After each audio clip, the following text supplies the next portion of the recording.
inside my head becoming blurred by so much said. I'm in too deep waters. I tread can't catch my breath. A shadow chasing me, a game of hide and seek. If I'll never have a peace. All right, welcome everyone to another edition of Deconversion Stories. And today, we finally made it happen. I had Nathan scheduled. Nathan, I keep forgetting this fucking thing is backwards. Yeah, I do that scheduled like a little over a month or so ago, and he ended up getting some work, so he couldn't come and do the show. But he finally made it possible, made it happen tonight. I got a sneeze in me. Uh-oh. Oh, it was right there. I'm like, I'm about to sneeze right as you introduced me, and then it went away. Stare at the And light. it rarely goes away. Woody. See, it works every time. All right. Supernatural, son. I got powers. Praise me. Oh, okay. So, Yes, apologies. anyways, I had to take the money when it came down to money Oh, or yeah. talking for free. I begged forgiveness. You gave it. Oh no. So forgiving of my cancellation. And thank you. Oh yeah, no problem. I completely understand. So I would have done the same thing if I had something come up where I could earn some cash for sure. I would have bailed and then said, we'll reschedule or something. And it's not the first time that this kind of thing has happened. And I'm pretty fair, easygoing guy. I'll reschedule whoever needs it. So, but we're here now. And Nathan, what we do is we talk with folks about, whether or not they had a belief system they were once a part of and how they left it, or if they had some influences in their life from religious family members possibly, or people that tried to get them involved and stuff like that, and how they dealt with that sort of thing. And of course, I also want to talk about your comedy, because I think you're a pretty funny guy. And I think a lot of folks should check out the links that I have down below. And you can find your YouTube stuff. You do lots of shorts. It's like snarky thoughts of the day and stuff like that, which some of those are pretty fucking funny. So I recommend you guys do that for sure. But let's get into this. Nathan, were you ever really all that religious? No, I was raised in, I guess, what would be called a secular family. My mother is a lapsed Catholic. She is someone like many stories you hear, turned 18, and I think she had a conversation with her mom, and her mom said, just give it until you're 18, and then you can do what you want. And 18, and my mom went, gone. And so Right. I was raised without religion. My dad was never. It's sort of a funny story to me, and I've actually done a short on. I used to have it in my act. My dad was just not interested in religion until the divorce, and then the way I made fun of it was, well, my wife doesn't love me, Jesus will, and he sort of went hardcore into, and I'm not sure if he's still into the whole male Christian thing where it's a male bonding experience. I'm not sure exactly what it is, but do you know what I'm talking about? How they have these sects of our Christian brother weekly meeting. The Christian brothers get together for manly man with man. And then he didn't try and convert me, but every so often he'd bring up Jesus for some reason. And I'm like, if you were going to pound that into my head, you should have done it when I was a kid, because it's too late now. So no, I didn't really have anything going on religion-wise my entire life. It was just one of those things that I discovered later, which is like, whoa, this is real? People believe this? Interesting. And it used to make me, when I was a teenager and had a chip on my shoulder, I'd be like, the fuck is wrong with people? How do you believe this? And now I'm an adult and I don't care. I'm like, yeah, whatever. Everybody just believe what you want. Please don't take it into the voting booth, though. And then they do, and then it gets frustrating. So... Yeah, that's the big issue, I think, is they're trying to take it to the political stage. Yeah. And of course, a lot of the funds are coming from that direction too. So I guess these folks are expecting things to be changed or whatever to their point of view. Like, of course, with Roe v. Wade being overturned and stuff like that. Yeah. And they're trying to take away like condoms and stuff. They're trying to prevent all that stuff from being used, and possibly gay marriage. Who knows? I think it's interesting. This is the way I've always looked at it is, I think, and it shows an incredible lack of faith. I honestly believe that. If you believe in God and God is all powerful and everything works out in the end, either you go to heaven or hell, then the fact that you are being so rigid here, God gave us free will, you're not letting people experience it. that shows that you don't have faith in God's plan. Because if you did have faith, then people would die and they would go to the place with the, pointy and all that. If they did wrong, the fact that you are trying to be so controlling here on earth, again, is a sign to me that you don't really have faith in the God you say you believe in. Yeah, for sure. I would agree with that 100%. Of course, when I use the term faith, of course, it's more of a colloquial thing than actual like religious type faith. But, because certain things like if you're dating somebody, you kind of have to have a little bit of faith that they're not going to cheat on you. Yeah. Because you can't say, for sure if they will or won't. So, hey, however, you guys are being real mean to Jesus. He can cure the blind and the sick, but I always wear my seatbelt. I listen to all my doctor's orders. I look both ways before I cross the street. Just to be safe. Well, see, all credit to Muslims for that, because I visited the Middle East several times, and walk the walk. From what I was told from members of the military, like they had to, and I'm not sure the proper term that'll get me in trouble here, they had to be trained to like wear seatbelts or look before crossing the street, because what's the phrase? Inshallah, God's will, or so. But they're like they literally would get in a car and be like, yeah, I don't need a seatbelt. Whatever's going to happen is going to happen. It is God's will. So all power to them. They believe it. They're all in. We're sort of corrupting them with our maybe you should wear a seatbelt or that's exactly right. Inshallah. That's what it is. Inshallah. Inshallah. Yeah, you could say to them, well, as far as I understand, wouldn't those seatbelts have been created by Allah for your safety? Because what if he's not paying attention? What if he's busy doing something else, right? Yeah, there's always an argument for every side. What's that? I said he's off on Wednesdays, so you got to make sure for sure on Wednesdays he's not doing minor miracles. That's scheduled for Thursdays. Actually, if you remember your Doug Stanhope, he had a bit about 9/11, and his was your God takes Tuesdays off, and that to me was the great finish to that line. It's not Wednesdays, it's Tuesdays, because he allowed that to happen. But there were people praising God after, like, oh, thank God I made it. I could have been at work that day. I could have been on that plane. Thank God. I was like, so thank God those 3,000 people died because God made you oversleep. What about the supposed, after the collapse, I believe there were a couple support beams that people said looked like a cross. See, God is here with us. So God allowed the people to die and the buildings to collapse and all that. But, there's the sign right there in the rubble. Good job, God. Thanks. I'll never understand it. It's like, if you believe it, whatever. That's fine. Keep it out of the goddamn voting booth. That's all right. Yeah, for sure. And I remember somebody was trying to say that there was a demon face in the smoke cloud that was beside the tower too. So here's Eddie from Iron Maiden. Yeah, maybe it was Pareidolia. But hey, that's just me. That's a good name. You did remind me of something when you said sometimes you said you have a girlfriend, you have faith, she won't cheat on you. My ex, two before my wife, was the only time in decades that I went to church. We were visiting her grandmother on Christmas, and her grandmother was very devout, and she said, go to Christmas Mass. And my girlfriend said, I'm not that way, but let's just make grandma happy. And it was, I always knew what religion was, but to be there, and they say the sheep and the flock, and that's literal, because they are just these zombies that are braying, and it was so bizarre. I sort of wanted to film it. TikTok wasn't a thing, but film it would be like, do you not set this as a cult? I get it's a popular one, but when you break it down and just look at what you're doing, can you take a step apart from what you say religion is and just look at you regurgitating these without any emotion, just sort of this calling? It's a cult.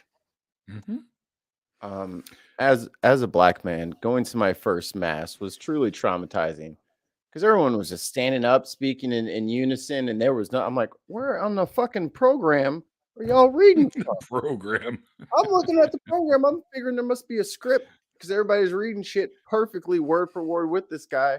and he's doing a prayer, and then they just know when the sentence is over, and then Lord, hear our prayer. I'm like, what the fuck? What is happening right now? All right, I'm sitting by the door. I don't know what's about to go down, but if some ropes and daggers come out, I'm busting out of this window and I'm breaking loose. I'll Uber home. See, when I was a kid, I wanted to go to black church because I saw the Blues Brothers, and I said, "Now that looks." Oh, you cut out on us. Oh, there you are. Okay, you're good. Yeah. So you cut out, right? You said that looks, and then you sort of got frozen there. Looks fun. The Blues Brothers look fun. Yeah. You guys have been cutting in and out. I just sort of sit there like, okay, it'll catch up. Yeah. It's sort of been janky the entire time. So. Oh, has it? Okay. Rough seas on the internet today. A lot of people have been having issues. Is it? Too many people on porn right now. It's slowing it down for the rest of us. Yeah, can you guys All just right, fine. I'll close the window. Jeez. I'll close the other computer full tab. of 5,000 windows. Speaking of other computers, I just bought another one. Good. I got one. It is one of those ones that fell off the back of a truck, so I picked it up. Oh, I didn't even hear you. Cheap. I didn't even hear you say that, Your Honor. What the fuck? Well, the guy just offered it to me. I'm like, yeah, sure, I'll take that. I'll just plug it into the TV, and then I got an instant monitor right there. But it comes with a keyboard too, which is kind of cool. Anyway, so Ollie says he only sees you freezing up, so it might be something going on your end, possibly. I'm right next to my router, and we got full. But all right, I blame me then. I'll just. There's no blame here. This shit happens. I'll take the fault for it. Why not? I blame Ollie. Yeah, it's all Ollie's fault. He's Plot too twist. stoned to run the internet right now. Come on, Ollie, get your shit together. Pull the right lever. That's funny because I was going to ask you if you'd ever gone to church and actually sat through anything, and then you just came out with the whole the Christmas Mass. Yeah, just the one that I can remember. I did. My buddy, a couple of years out of high school, and of course they're divorced now, and he's remarried. But because it was too soon, he was like 21, got married. He maybe even 20, got married. I'm like, dude, what are you doing? This is too early. It's one of those things because we listened to Slayer and Maiden and Voivod and all that. And then he had a traditional Catholic wedding. I'm like, dude, I've known you your whole life. What you're really, all in for her. And again, kind of like the Christmas thing, I had not experienced anything like that. I go and whatever year it was, whatever, I'm just sitting there like, this is modern time. This is not 1940. Why does he keep saying, and the woman shall be subservient to her husband? I mean, it was fucking bizarre and it was long. And yeah, I'll never go to a Catholic at a wedding again. If I get invited, I'll be like, I'll show up to the reception. But it was, I don't know if they still do that with all the subservient shit, but yeah, even back then I was saying, this is bizarrely sexist. And that this is well before woke and the patriarchy and, men were the devil. And I was going, there's something wrong with everything I'm hearing right now. This is not a union. This is a dictatorship. Yeah. and shockingly, it didn't last. I'm guessing it didn't last because of the age and experience, but no, we can blame religion if we want to. Isn't that what the show's about? It's kind of like, it's not about blaming Canada, religion. blame religion. Yeah, and Andre says you have to get married young, otherwise, how do you have sex? There you go. Well, I just stood on stage and let women approach me, but that's what I did. They're treating all young Christians like Mike Tyson before he has to fight Evander Holyfield. Like, no, Mike, no girls tonight. No, your legs will be useless, Mike. You'll never be the Dynamite Kid if you're coming in there with noodle legs. You have to abstain. Is that like a legit thing? Like they wouldn't allow people to do that?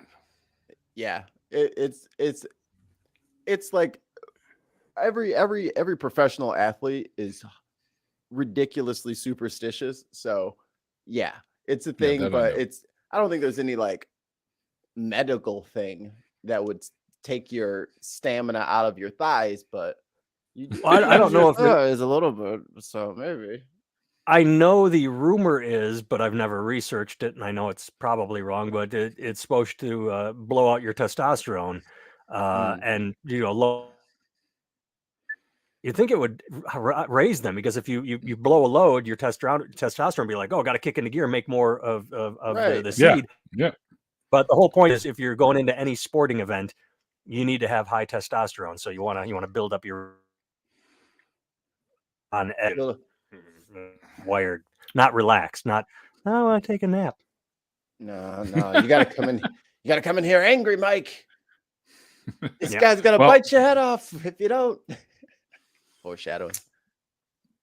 Well, Ollie did his triple stone or haiku thingy or whatever, so I don't know. It didn't come through. Is your Anyway. Phone on silent again? No. I haven't heard Might it be at all. volume down. Okay. Nope, volume's up. Pretty sure. Was there any religions, like aside from Christianity, because it's a bit ridiculous on the nose of it, was there any religions that kind of appealed to you, whether it was like Buddhism or Taoism? Like some people kind of get into like the more philosophical kind of, hey, be a better person to yourself kind of religions, as opposed to, hey, I'm going to lightning bolt you and put you in hell for 1 billion years kind of religion.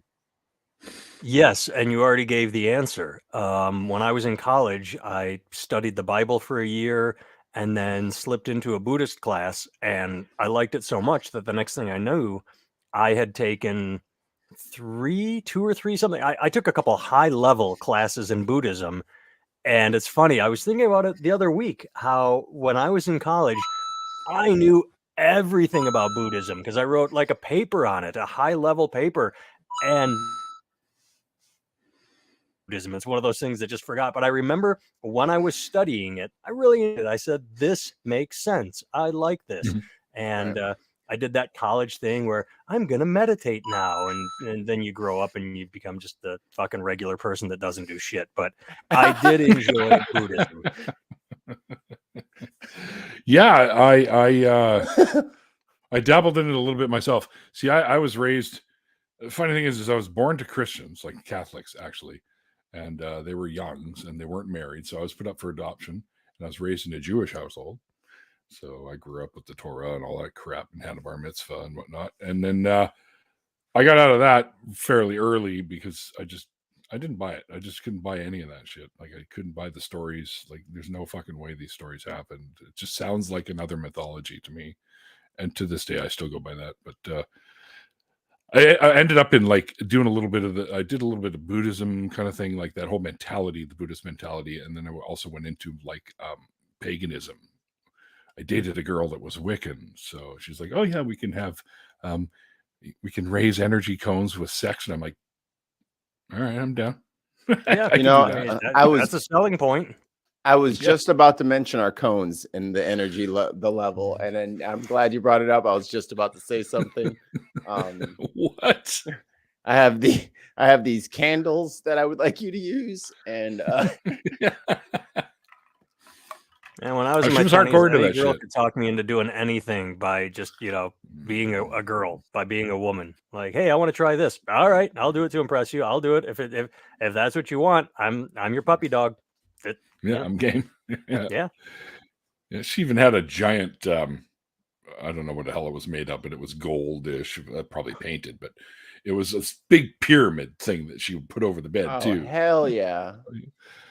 Like, when you said that, my mind, this is going to mean nothing to anyone, but you said when she had, my mind automatically went, she's got huge tracts of land. Yeah. That's exactly where I went. Oh, I want to watch that. God damn it. I know. I knew I liked you, Nathan. Because that's one of the lines. It's one of my favorite lines.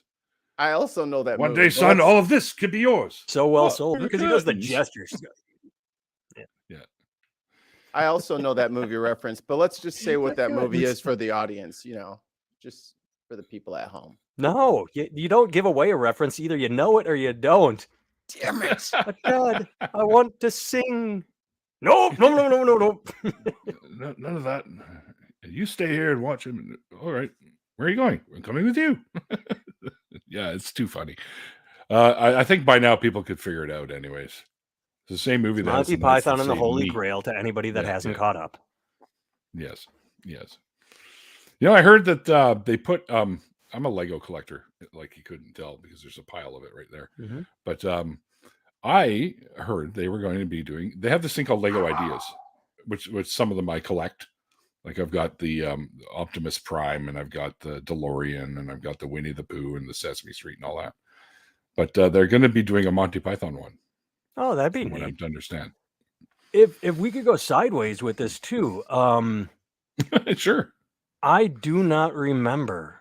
I'm pretty sure it was a double feature. I'm pretty sure it was a double feature at the Oriental in Milwaukee, Wisconsin. I know I saw Top Secret and Spinal Tap back to back, but Mhm. I remember seeing Life of Brian in the theater, and that movie made so much sense to me. As to this day, I remember seeing it and going, okay, yes, that is probably really accurate. It opens with the Sermon on the Mount, like nobody can hear what he's saying. Blessed are the cheesemakers. I mean, it was, as someone that was brought up without religion, that Yeah. sort of it gave me a sense of home. Like, okay, there are other people that feel, because I grew up I was in a small community at the time, and everybody was fucking religious or fake religious, where you pretend on Sunday and then you cheat and drink and do all the shit you're not Yeah. supposed to do during the week. But you Like a say you majority love of 'em. Jesus, and then you vote Republican or Trump or whatever. It's like you're anyway.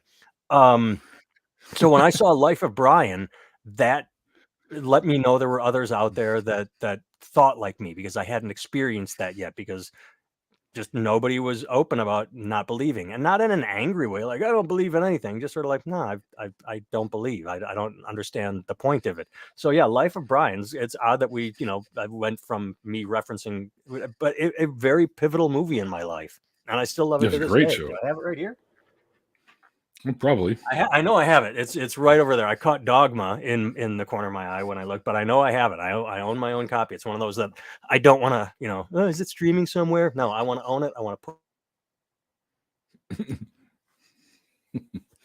Yeah. I still have I hope you caught all some that. I saw the DVDs. video skip. I don't know how much of me is cutting out.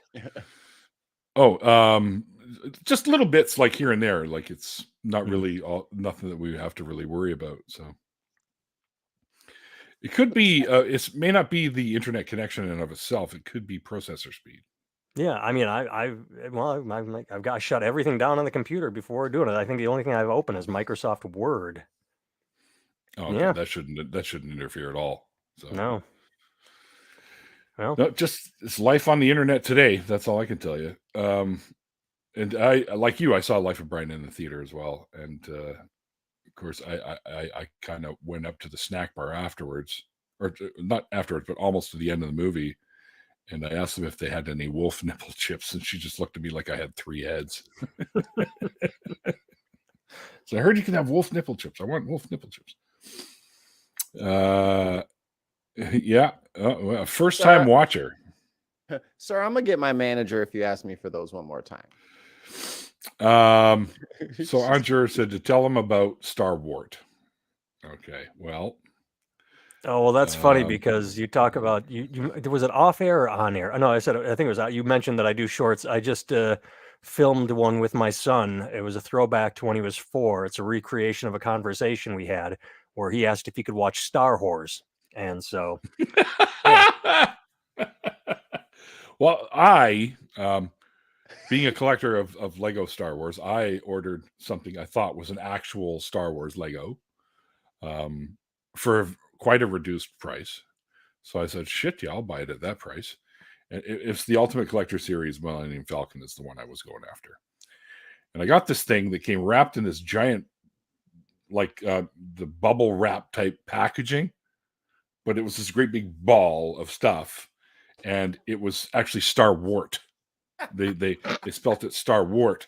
And it was not what I thought it was supposed to be. Yeah, pretty much. Yeah. And yeah, I don't know if I still have the, it might be around here somewhere, but just to see it is, there it is. Look at this. So, Did it turn into the Millennium Falcon though? Did it all work out in the end? You know what? I never put this one together. Oh, see, that's on you. I'm going to actually film it and do it live. But like some of the pieces come in what look like regular Lego bag pieces, and the other pieces come in like Ziplocs. So they had Ziploc bags and the regular, what you would find in regular Lego. So it's just too fucking funny. So I want to talk some about your comedy stuff there. What inspired you to become a comedian? First off. Oh boy. I hope the internet sticks through this because this could be a long story. I can try and tell it quickly because just because it's long doesn't mean it's a good story. When I was a kid, I accidentally stumbled across stand-up comedy. I didn't know what it was, but I knew that someone was on stage and people were laughing, and I said, "That looks neat." And when I was 5, I saw an album cover. I would go buy albums, and I saw an album cover of a guy pretending to pick his nose, and I thought that was hilarious because I was 5, and I said, It's still "We got to buy funny. this album because it's a guy picking his nose." And little did I know it was George Carlin with the 7 Dirty Words. It was Class Clown, and Oh yeah, yeah. I wore the grooves off that record. I listened to it nonstop, and then when I was around 10. I heard Richard Pryor had a stand-up show coming out live on the Sunset Strip in the theater. Said, "Mommy, you have to take me to this movie." So here I'm, this 10-year-old seeing Richard Pryor in the theater. And then it sort of drifted, and I got into rock and roll and got in a band and went to college and was in a college band. And I'm going to breeze over this. We started getting minor heat, started having songs chart on the College Music Journal. Colleges were playing our Nice. songs. And that caused infighting, and that caused a breakup. Oh, shit. And I said, "Well, shit, I'm no Sting. I can play bass, but I can't write songs and sing. What can I do? And I don't want to go through another fight with more band members. Oh, wait, I used to love stand-up comedy. I can stand on stage and talk. Plus, I just graduated with a degree in English. That makes me fucking unemployable. I'm going to be a comedian." And so a return to the childhood dream after many, many years. Nice. Yeah, English major. Yeah, pretty much unemployable. That's too funny. I Sunset Strip. I saw that as well in the theater. Yeah. And I seen Carlin live probably 3 times that he's come Nice. through my area. So he's amazing. I never Probably saw my him favorite live. of I all got time. to see Robin Williams live once. That was great. I see. I never saw Robin Williams, and I'm Oh, pissed that I didn't. I remember my face hurt the next day. I just tears running down my face. It was just like I think 60, 75 minutes of, and the next day, Nonstop. Do you find that in person, like your laughs are like 30% more violent, like when you go to see a comedian versus like watching somebody stand up? Because like, oh, absolutely, yeah, live. Nothing compares to live.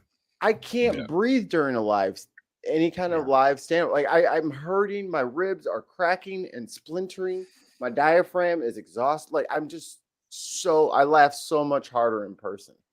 There's an energy in the room you don't get when you're watching it on a screen or on TV or a Netflix special. It can be funny, but the distance creates a separation that allows you to go, "Oh, that's funny." Was when you're in the room and there's energy and smell and people around you, and a laugh hits and you just roll with it. It's like doing a wave at the stadium. And live, nothing beats live. I enjoy posting my stupid, videos daily. But live, nothing. It's like a drug for both the performer and the audience. Yeah, very cool. It's a communal. Gastown is a little area here where I live. And Dave lives where I live too. But he saw Robin Williams do theater sports in Gastown. That would have been really cool. And that actually kind of rings a bell, Dave. I do remember some people talking about that, and I never knew that he was here. But from what I understand, it was like a surprise. Like he just showed up and went and did theater sports with a bunch of regulars there, which happens from time to time. So you were a bass player in a band. See, this I didn't know. Oh, not only was I a bass player in a band, but after high school, because again, I just make bad choices. I ended up with a degree in English, but before that, I went to the Berklee College of Music. Yeah, I'm going to throw money at an expensive school of the arts to, do something I could do and learn something I could do in my basement, and like yeah. Well, would you go for like music theory and stuff like that? Yeah, I just honestly couldn't think of anything better to do. I didn't want to go to a regular college. I wanted to play my bass. That's what I'd been doing for several years, and made some. The way my best friend and I look at it, is that we each spend $20,000-$30,000 to become best friends. That's the way we look at it. And at the end of the day, I think like with like the market value of a friend, good investment. Yeah. Good investment. And ironically, when we met, he was a drummer, and now he's a bassist, and now he's trying to play guitar and doing quite well. Oh, I didn't see that. Sorry, Ollie wanted to know if you ever heard of the McLean brothers comedy duo. No, the only McLean I know of is John. Okay, He usually has bad Christmas experiences. Ho, ho, They're actually ho. more commonly known as McLean and McLean. Hmm. So,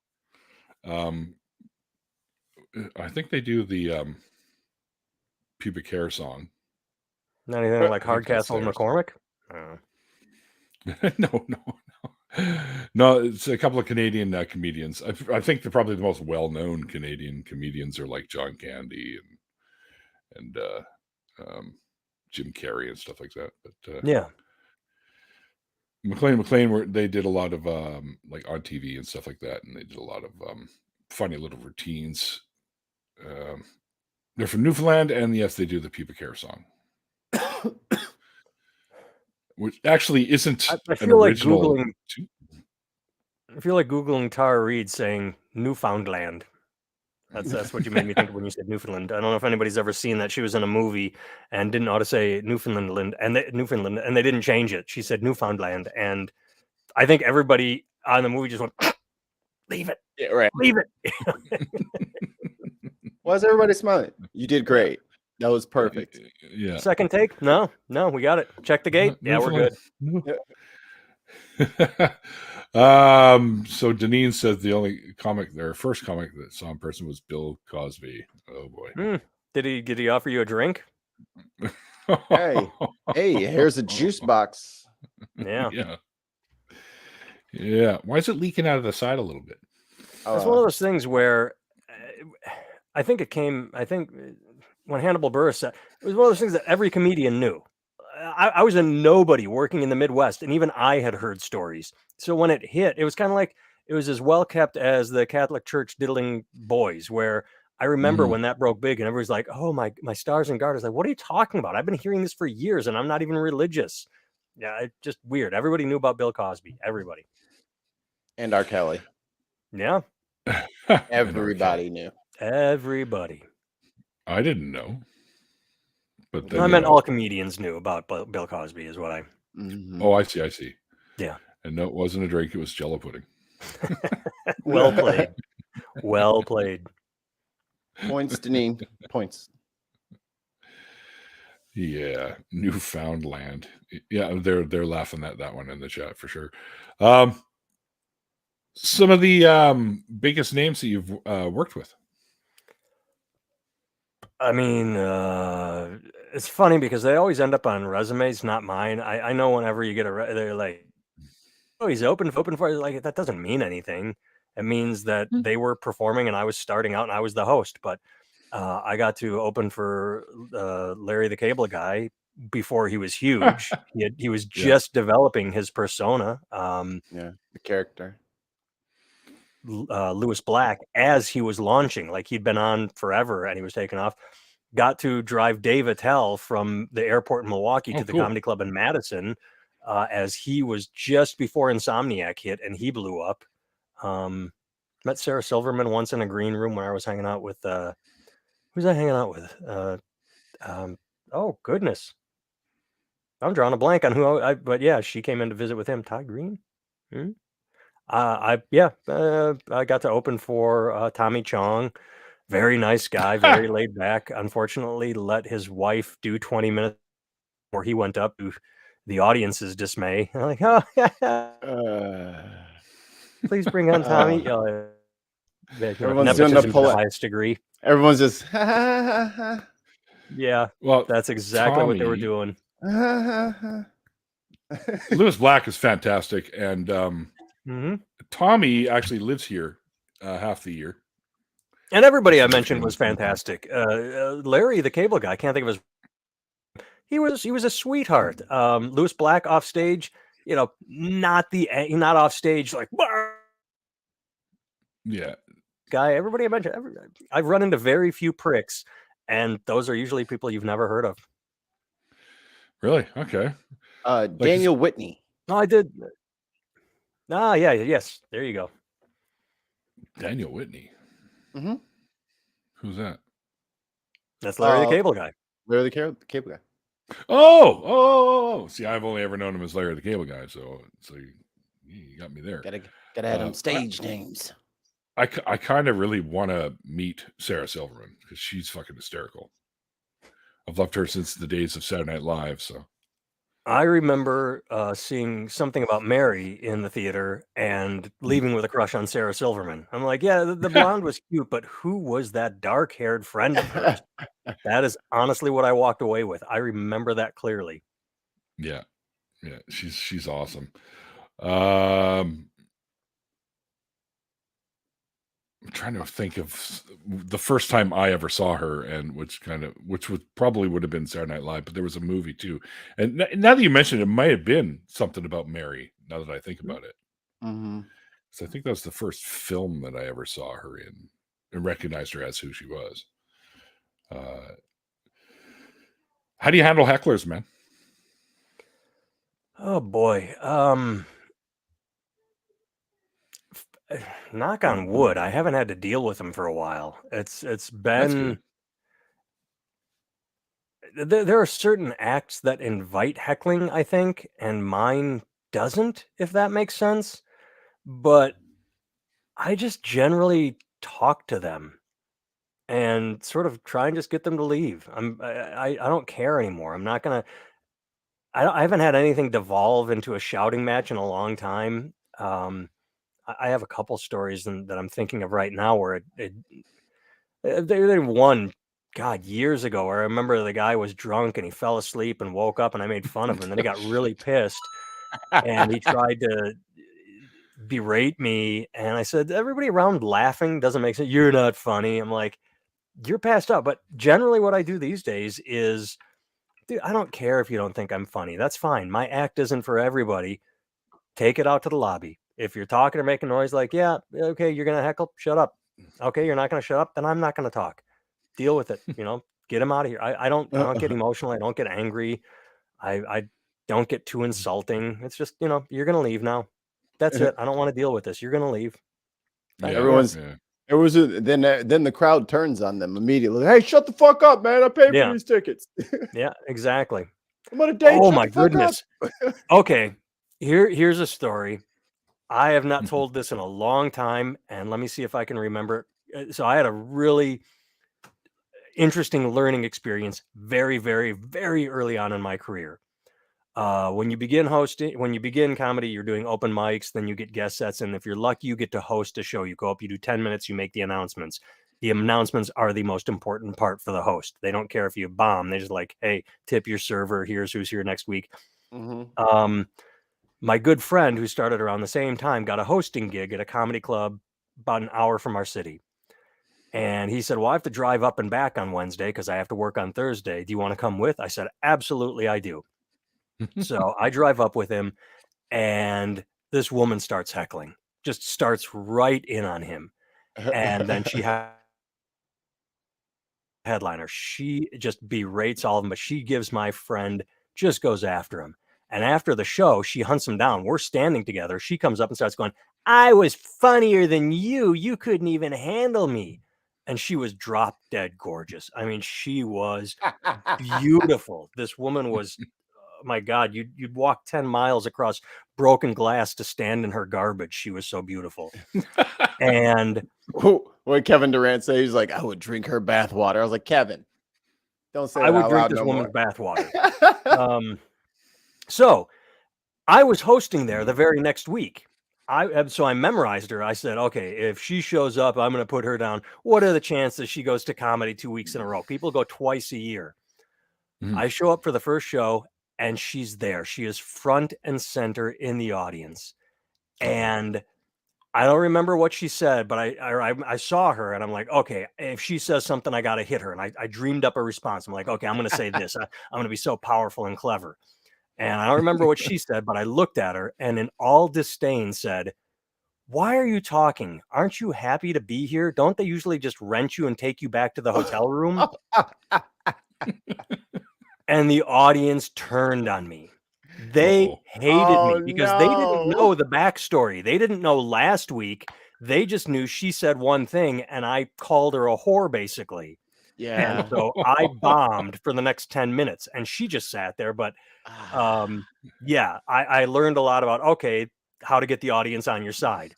So this is the part that brings it home. And I could not make this up if I wanted to. I could not sit down and write this as a work of fiction. After the show, there's nowhere for me to go. I'm trying to hide, because I don't want to get seen. I'm going to go out to my car because everyone hated me. And this woman apparently she's standing a couple feet away. She doesn't see me. And she says, hand to the God I don't believe in. She says, this was the worst night of my life. The comedian made fun of my job, and the cop that put me in jail for it was sitting 2 tables away. What? And I'm just like, holy shit. That is just amazing. The cop that put me in jail for it was sitting 2 tables away. I didn't mind bombing. I that made up for everything. Just having that story made up for the fact the audience hated me. It was a moment of beauty. That's rich. That's holy fuck. That's pretty funny. I know she was a real whore. Personally, She was a real call girl, back of the newspaper, like 1-800 escort. Yep. hey man, if I could get away with doing that, I'd probably do it too. Like, I got nothing be against illegal. sex work. You do what you do. Yeah, it It's, definitely should be. I think so. Yeah. Technically, you are providing a service. Literally. Should come with a dental plan and Hey, we're all worried about incels shooting up schools. Make prostitution legal and affordable. There you go. That's could solve half the problem right there. Fucking incels, yeah. Yeah, that's some good. crazy shit going on down there with all the fucking shootings and stuff. Seems like they're happening almost daily nowadays. Yeah, well, you know the answer. Not enough Jesus. Hey. Right. Neil, how dare you as a Canadian say anything about our problems up here? We have been doing nothing for decades and it's almost working. We've been talking up a good storm about been- doing something someday, but just not now because it's too soon. Yeah, we can't do Yeah. anything yet. We don't want to be rash. Yeah. I think we're at I don't- 42 mass shootings and it's January 31st. I think Canada has a grand total of like 20 in their history. Then again, the gun laws here are a hell of a lot tougher, and we're not allowed to have like semi-automatic rifles to walk around into a Starbucks with, which I think you've probably seen that picture with Buddy standing in a Starbucks with a fucking AR-15 slung over his shoulder. Yeah, Like, I don't know. why do I know you you're do that? talking, but all I can hear is you hate freedom. That's all I hear is how much you hate freedom. Guns! They're communist up there in China, up there in Canada. Absolutely. Freedom hating, gun hating. This is America. You see what their problem is? They ain't got no Second Amendment. Mm-hmm. No 2A up in the CA. I'm still rolling her like I can't believe that someone called me out for my job. Yeah. This is kind of true. I mean, our gun laws are tougher, but you can murder your own children and be out in 6 months on a day pass to go to the Starbucks. Yeah, our courts here aren't exactly what you want them to be. I mean, when somebody commits something like that, they tend to be. I've just heard some shit stories, and people tend to be a lot more lenient than they should be. Forgiven a little too soon. Yeah. We can't say anything about our courts because Brett Kavanaugh, Yeah. world-class calendar journal keeper, is on our Supreme Court. So, As is Squeaky Voice. What's her goddamn name? The first time I heard her talk, I'm like, is anyone going to take her seriously? yeah, she's gonna do a lot of writing. I know who guess. you mean. The most recent, the one they shoved down everyone's throat right before, but between the one they said they wouldn't do. Yeah. You don't understand. It's an election year. We have to wait for the people to decide, and then Trump gets in, so they get us, and then it's they decide on Biden. Like, well, we need to shove this through now. Her I'm drawing a complete Elena, blank on her name. Elena Kagan. No, not Kagan. They just shoved down her throat. Oh, Coney Barrett. That's what Yes, Amy. There you go. Coney Barrett. Yeah. Oh, I don't know. That's her. I've never seen anyone look like a substitute librarian, but she pulls it off. It's her look. The handmaiden herself. Right. There you go. Like, please take off the robe. Don't wear the robe during the hearing. Don't. Okay. Do you ever like in any of your acts? I personally haven't seen any. You tackle the topic very often, at least not that I've seen. Do you talk about religion at all in your acts? I used to. I think I try and make everything I talk about involves me and my life. I try not to talk about subjects because, I mean, nothing is original, but at least if something happened to me, it's original to me, and then I can have my own take on it. So when I did Sure. talk about religion, it was in the context of my dad finding Jesus after the divorce, and then I might make a few jokes there, but I don't ever just all right, we're going to talk about God now. I'm going to make fun of him because to me, that is a bizarre sort of airline food in the same way. And there are comics that can do it and do it great. The aforementioned Stanhope, when he talks about religion, it's amazing, but he also makes Or it personal Carlin. too. So if I have a context with which to talk about religion, I will, but I won't just bring it up to berate it. That doesn't seem fair to me, if that makes sense. No, I understand. Yeah, I mean, unless you've got a good reason to Yeah. make it a part of your act, then there's no real point in doing that because it's almost like you're shining some light on religion as is, even if you're making fun of it. It's like platforming somebody that you shouldn't really platform, but you do it anyways, and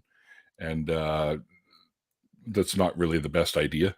Yeah, thing. and I saw a clip a week or two ago of Mike Birbiglia talking about religion, and he came at it from a personal point of view. This is how I was raised. Wow, this is kind of bizarre, and he had a really good take on it from an objective point of view. This is what I was taught.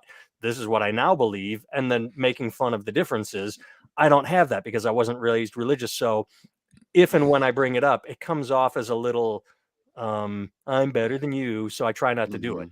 I've discovered that in the American South. I would never talk religion in the South, but I've noticed Southern comedians talk about it all the time because they have that They have that, hey, Right. we're both from the South, so I can make fun of it. And they get away with it. Whereas I would be a Yankee coming down there to make, and so, and I get that not just with the South, but the overall idea of I'm not a part of religion. So if I'm making fun of it, I'll poke fun at it. Sure. And I've made a couple shorts, but it's not a main thrust of what I do want to talk about. Just Right. Yeah. Yeah, I get that for sure. Is Mike Birbiglia the sleepwalker? Yes, he is. Oh my God, he is with the fucking jackal. Oh my God, it's so funny. Yeah, his bit on religion was great. I don't remember anything about it. I just remember laughing and going, all right, I didn't have that experience. Thank you for sharing that with me. I just remember enjoying hearing him discuss his childhood. And I don't remember what he was talking about, but I really enjoyed it. What would you say? Okay. Oh, go ahead. Who is, I mean, aside from you and everybody, let me grab your link real quick and pop it in the chat because y'all are some lazy bums sometimes. You just won't click on stuff. I'll grab it for you. Who else should people be checking out? Like that's kind of like up and coming or someone who's easily accessible that they may not have heard of that's got some really good stuff from like as a connoisseur of comedy, who would you recommend to like newbies who want to get some quality quality work seen? I don't know if I'm a connoisseur. I just, happen to see a lot of it, but Augie Smith is probably one of my favorites. I've heard that always name. loved him. We met more years ago than I'm going to say because I don't want to admit my age, even though I've talked about seeing certain movies and when they came out and what age I was. Yeah, Augie Trust me, Smith I'm older. one of my favorites. Augie Smith has always been one of my favorites. Why does that name ring a bell? Should I know He's him been from around somewhere? for a long time. He was he achieved like a pretty decent mid-level, not household name of fame, where he toured constantly, and yeah, he's one of those people that like got right on the cusp and was right next to the golden ring, and then, oh shit, there it goes. And he's still doing it, and he deserves better than he got, but he keeps getting little breaks. He filmed a dry bar special that if you know Augie, you would have never guessed he could do a dry bar special, but he's older and wiser and can play the game. Like, oh, I can't say certain words. Okay, I can play within your parameters these days. And so, yeah, I just always like him. You think, speaking of what you just said there about having, certain things that you can't really mention or talk about, do you find it tougher now to... No, No? because I don't give a fuck. Because I'm talking about it again from a personal point of view. If I'm going to say something, there will be a reason behind it. And I've gotten in slight trouble, and I've gotten like, okay, so here's the story. This is part of my act right now. I'm not going to do it, but I'll give you the overview. I got fired from a college at around the same time that Seinfeld and Chris Rock were saying, I'm not going to perform at colleges anymore because they're too PC. I got hired, and I did a joke about marriage equality, and they came up on stage and took me off. And I said, why'd you? Okay, sure, I'll leave the stage. I'm not going to put up a fight. What's the deal? They said, you made a joke about gay marriage. And I said, I made a joke about marriage equality. And we went back and forth, and I'm like, in my head thinking, okay, you're the stupidest person on the face of the earth. I was dealing with marriage equality from the point of view that the bigot was the bad guy. And I eventually posted the video. I posted the story on TikTok. It was my first clip to ever go viral. And the gay community got it. They said, oh, you're an ally. And I said, and I'm like, yes, thank you. That's what I was saying on stage. But the woke college liberals were so far to the left that I got chastised for being a cis male that was talking about a gay issue. And I just remember that's what I thought. You're the stupidest person on the planet, because if I am a cis male and I have all the power that the Jews will let me have, Kanye West,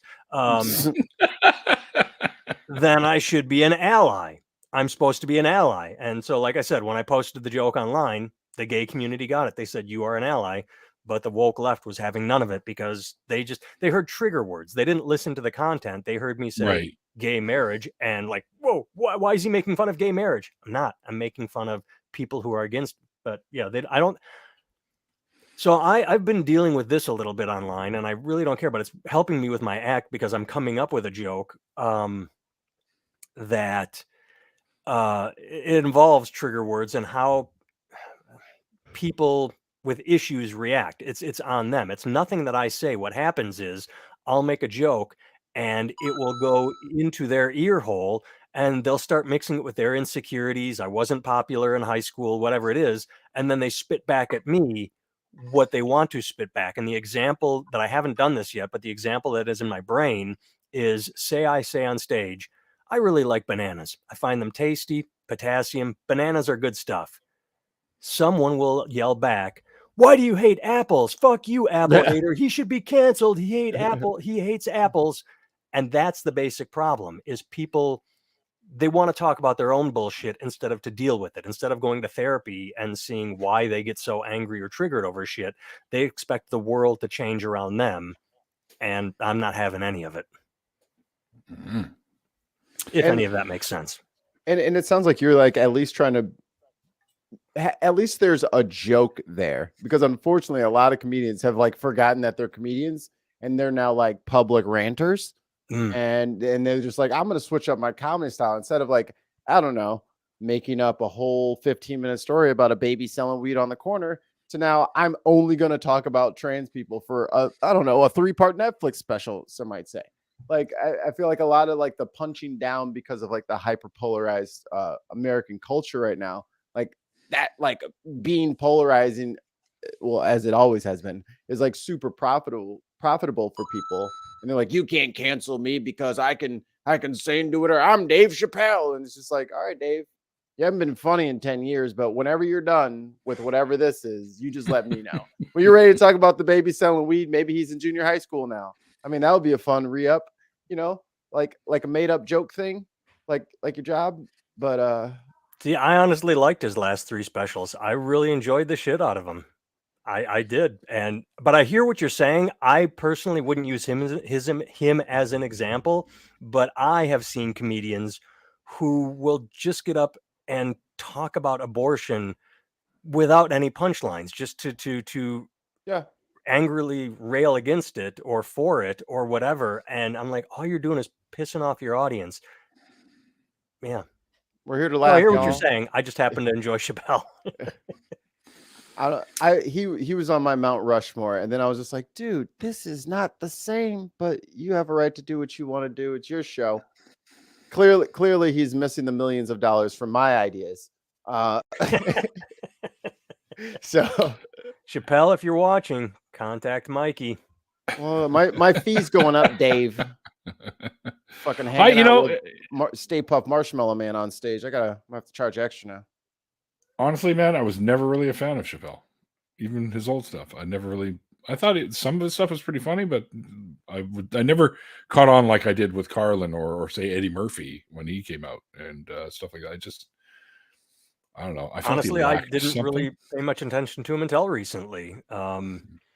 Watch his special. I don't know which one it is, but watch the special. All you have to do is watch the first 5 minutes and you'll know it's the one where he opens by talking about Anthony Bourdain and his buddy, who's going to be, I believe, a lawyer. That opening to me is so well crafted and powerful. That's the one that sucked me in, where I'm like, oh, I didn't see that coming. And that is a good story, because that's the comedians I like are generally storytellers. When they are done on stage, I feel I know more about them.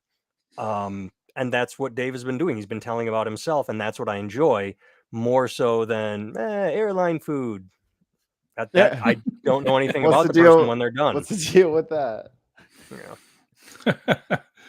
Well, Nathan, I do want to thank you for your time. Normally we do an after party, and I always, have the guests hang out for a little bit. But I would love the kids to. Going. My fucking son is playing Wii, and I said, "Well, I am doing this. No TV. You already played Wii," and the first thing he did was jump on his Wii and play. And so I get to go put him to bed. We off air, we talked about this. I'm solo dad tonight. My wife is off doing other things, so I've got to get the kids in bed for school tomorrow. So I apologize for not being able to be around for the after party, but I would love to talk to the two of you again if you would ever have me back, and maybe hopefully pick a night where my wife will be home. Again, this is my fault. I chose this night. I just didn't know. She actually texted me this morning. I just got an invite to play volleyball. Can I'm like, absolutely. Why wouldn't? Oh, that's why you need to be here. All right. Well, whatever. Well, hey, man. Basically, I always invite the guests. Like, if you can't stay for the after party, which you can't because you've got kids, you got to go deal with them. We pretty much every show, and I go 3 nights a week, and every show there's always an after party, and you're always more than welcome to jump in and hang out and have some fun with us. All right, cool.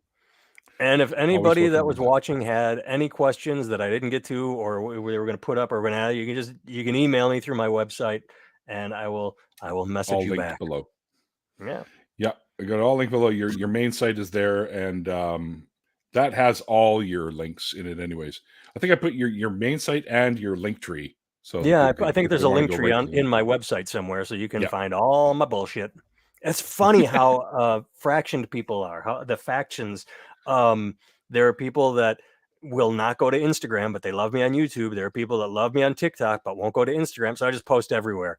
And the one place where I get zero traction, and I'm okay with it, is Facebook, because God, do I hate that fucking site. And I hope it falls off the face of the earth. But I will still post there until it dies, because the few views I get there, fine, whatever. Just never give up. Little engine that tries. Why didn't Elon buy Facebook? Oh, that would have been perfect. That would have been great. I was like, yes, I can finally get rid of fucking Facebook. Yes. You're a man, Elon. Run it to the ground. Fuck it up. Yeah, anyway, thanks so much for having me. I absolutely appreciate taking time out of your day to talk to me. That's very kind of you. You are a delight. Well, thank you for taking time out of your day, sir. You're a far more busy man than I am. Nah, I don't know about that, but all right, I'm gonna go yell at kids. All right. Thanks again, sir, and Mikey. Great job as always. Thanks everyone in the chat. Hope you guys had fun tonight. We are going to do the after party. So if you're interested in hanging out with Mikey and I, because Nathan's got kids he's got to take care of, then feel free to give us a little holler and we'll talk. And also thanks to my wonderful patrons. I couldn't do this without you guys and the members. I just started memberships. And we already have, I think we got 5 members now. Almost 6 members, I think. No, 6 One of us. One Yeah. of us. Which is kind of cool. Google goggle. But yeah, and that's about it, guys. So like I always say at the end of the interviews, like the late great Christopher Hitchens once said, it's called faith because it's not knowledge. And we'll see you guys next time. Bye.